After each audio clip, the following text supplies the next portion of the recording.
With football season upon us now, there's a lot happening in the news, so be sure to subscribe to my other channel, JG9 News, where I give you up-to-the-minute updates on everything happening in the NFL in a completely relaxed, unscripted format, and I give my thoughts on everything taking place around the National Football League today. And now, on with our feature presentation. September 8th, 2024. It's week 1 of a brand new NFL season, and we find ourselves at Highmark Stadium up in New York for this interconference battle between the Arizona Cardinals and the Buffalo Bills. It's always important to start your season off on the right foot, but especially for the main team in our story, the Arizona Cardinals, considering how tough their schedule is going forward, it is really important. This is not expected to be the best year for the Cards, and part of why is because their schedule, on paper, is absolutely brutal to start off the year. However, if you can get a win here and start the year off 1-0, maybe things are going to be different. And that's especially true considering the fact that the Cards were leading this one at one point 17-3. Having said that, in a back-and-forth affair, the Cardinals now find themselves down 34-28 with one final chance to win the game. 2-minute drill with all 3 of your timeouts.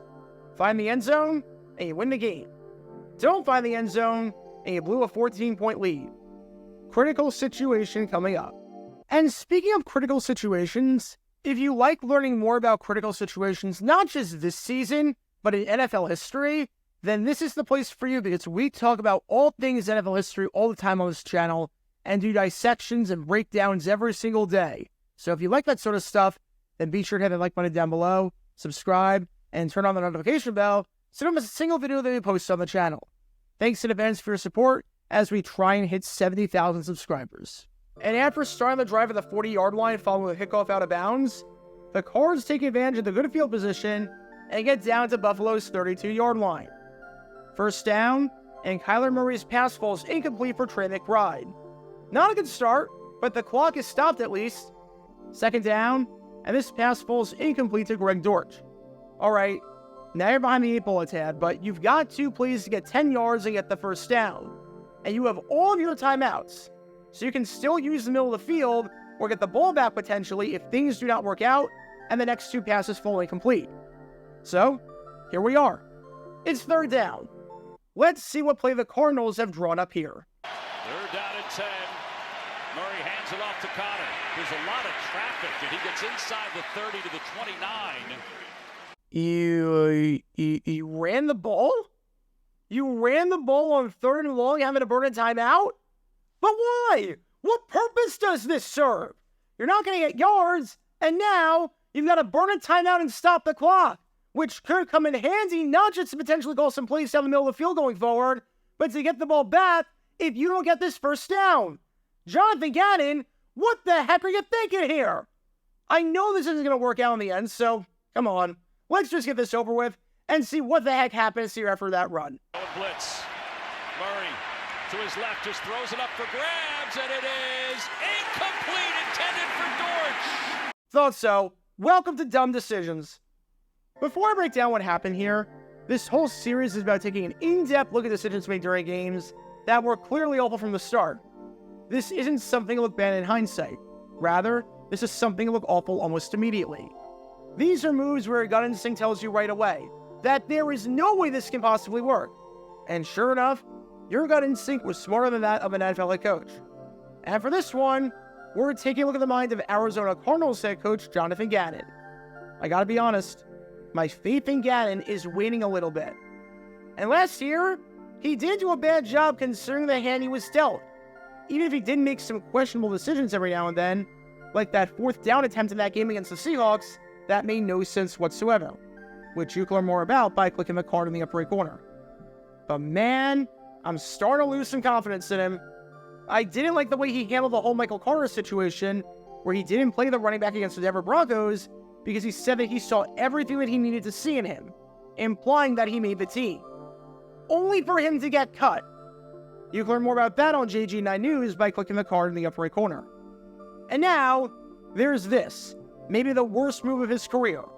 There's this absolutely inexplicable run that might have ended up costing his team the game at the end of the day. I don't know what he was thinking here, but this was one of the dumbest play calls I've seen in a 2-minute drill in quite some time. So with that being said, let's take a look at why calling a running play up the middle on 3rd and 10 with 36 seconds left in the contest is a really bad idea. In fact, such a bad idea that Buffalo Bills running back Thurman Thomas, the Hall of Famer, tweeted just how bad of an idea it was. That's when you know. And let's also make it really clear. Even if this worked, or even if the Cardinals got the first down either on this play or the ensuing 4th down play, this would have been really stupid. It just would have been a really stupid decision that worked out. Obviously, this did not work, and I'm not even remotely surprised as to why. Here, you have to be thinking about 2 things. Number 1, can we get the first down and keep the drive moving? Number 2, what happens if we don't and this fails and we have to give the ball back to the opposition? I want to start with the latter in terms of what happens if this doesn't work and you have to turn it over on downs. Obviously, it stinks, and assuming each play takes 5 seconds, you're going to be giving the ball back to the opposition with roughly 26 seconds left in the game. Having said that, you still have all of your timeouts, so the game isn't over. I'm not saying you've got a good chance to win, but if you have all your timeouts, the game is not over by any means. You can get a 3 and out by burning all of your timeouts, and then get the ball back and have a play or 2 to work with and get a Hail Mary. Granted, I don't know if Kyler Murray can throw a Hail Mary against the Buffalo Bills, since that has never happened before in the history of anything. But still, you at least have a chance to get it back. It's not ideal and you want to score, but if you have all 3 timeouts in your back pocket, you have a chance to get it back and give yourself some extremely marginal room for error if it doesn't work out. And what that means is that you really don't want to have to burn your timeouts if you don't have to. Obviously, I'm not saying that you should keep all your timeouts at all costs and never use the middle of the field, because again, with that little time left in the game, you're worried about scoring, because if you give the ball back, it's likely not going to go well for you. And obviously, if there were 10 seconds left, it's a different story, because even if you have all your timeouts and the other team has the ball, it doesn't matter. You can't get it back. But what I am saying is that if you are going to go use the middle of the field to the point where you have to take a timeout regardless of what happens, you better make sure the play is good and that it makes sense. It's almost like this. Imagine if you got the ball at your own 10-yard line with 20 seconds left and no timeouts. If you're going to go the middle of the field, you better make sure it makes sense, as in, there's a guy wide open at the 40-yard line to get you into Hail Mary range. Going for a gain of 6 over the middle would make no sense, because you'd have no time to do anything and would be wasting plays that you otherwise could have called, but now can't because the clock is running. So if this was 3rd and 1 or 4th and 1, and you're running with the goal being to get the first down, believe me, I 100% get this. If the goal is to reset the chains and give yourself a new down and distance, yeah, I get it. But a run here on 3rd and 10? Again, for this play to make any sense at this juncture in the game, you have to be reasonably confident that you can get a first down. Because what you're saying at that point is, we're so confident that this play is going to work and accomplish what we want that we're willing to burn a timeout to do so. Even though with burning a timeout, if it doesn't work, the game is over and we can't do anything about it. So what are the odds that James Conor picks up 10 yards on 3rd and 10? I can't even say that with a straight face. You're kidding me, right? James Conor on 3rd and 10 right up the middle? Prior to the play in question, Conor had carried the ball 15 times and had picked up 47 yards. 15 carries and 47 yards. He was entering the play averaging roughly 3 yards per carry, which is not good, and last time I checked, is definitely less than 10. But that number is even worse than you might think, because one of those runs by Conor went for 20 yards. If we exclude his longest run of the day, then Conor entered this play with 14 carries and 27 yards, or not even 2 yards per carry. What you're watching is a compilation of all of these runs and just how poor Arizona's running game was every time they tried to hand it off to Conor.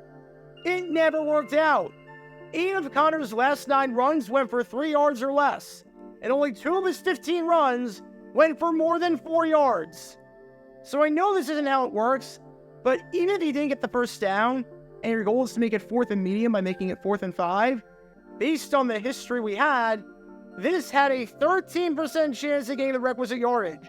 2 out of 15 runs went for 5 or more yards. So I don't get this at all. You called a low percentage play that hadn't worked all game and hadn't worked as of late, that had little to no chance whatsoever of getting the first down, or anywhere even close to a first down, to the point where you might have had a different play in the playbook because it's 4th and short versus 4th and long or 4th and medium, and you did so knowing that if it doesn't work, you'd have to waste a timeout while giving yourself no room for error whatsoever.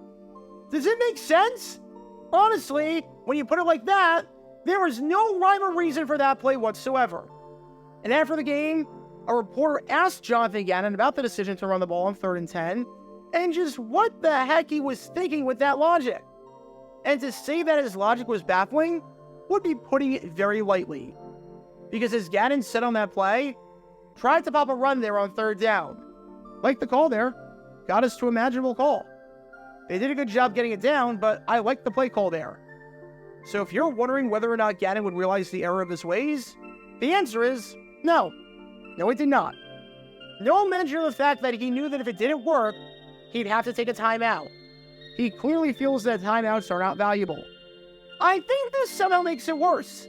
The fact that he liked the call and thought that it would set up a manageable situation, implying that their current situation, 3rd and 10, was not manageable, and also implying that there was never any intent of scoring a touchdown or getting a first down there. The fact that he just completely ignored the first 59 minutes and 30 seconds of the game and how it went, and decides to call a run up the middle just to make it manageable at a time when you could not be thinking that way. And again, things would be different if it was 3rd and 2 and you want to get the first down, or if it was 3rd and 20 and the opponent has 3 in the box, say like that front, and you want to make it 4th and long instead of 4th and almost impossible. But in that look, where the Bills had guys in the box, in that spot, knowing everything that we've talked about, yeah, just baffling on so many levels.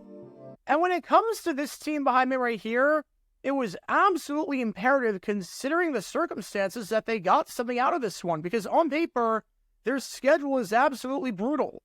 Their next 2 games are against the Rams and the Lions, 2 teams made the playoffs the previous year.